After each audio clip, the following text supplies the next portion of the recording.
تعرف إنك تقدر تلخص بودكاست ساعتين أو كتاب 300 صفحة في 4 دقايق بس؟ وكمان تبني واجهة ويب سايت أو أبليكيشن في 5 دقايق بس؟ وتعمل بيزنس بلان أولية في أقل من ربع ساعة؟ وتعمل بيرسونال براندنج بلان مع ماركتنج كالندر شهرية في أقل من 3 دقايق؟ كله جاهز للشهر ده. وتجنريت صور وفيديو زي اللي قدامك دي في أقل من ساعة؟ وتكتب محضر اجتماع ساعتين وتبعت إيميل مظبوط جدا لكل الحضور في دقيقة واحدة؟ كل ده وأكتر بكتير هتتعلمه في ورشة الذكاء الاصطناعي لإدارة الأعمال في EBS.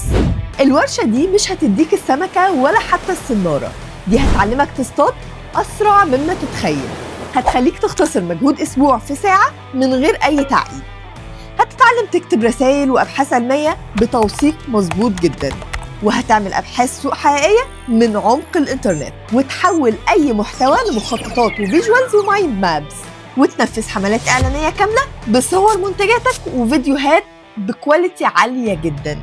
كمان هتستخدم أدوات تنظم بيها فريقك وتدير المهام بخطوات قصيرة ومظبوطة. والأهم من كل ده إنك تتعلم إزاي تدير AI agent شغلك وتسيبه ينفذ الورك فلو وإنت بتتفرج. صدقني الشغل التقيل انتهى خلاص. الورشة دي معمولة عشان تنقلك لمنطقة الشغل الذكي بإيدك انت مش بإيد التولز. احجز مكانك دلوقتي لو عايز تبقى سابق فعلا. المقعد الأمامي فاضي لو حابين.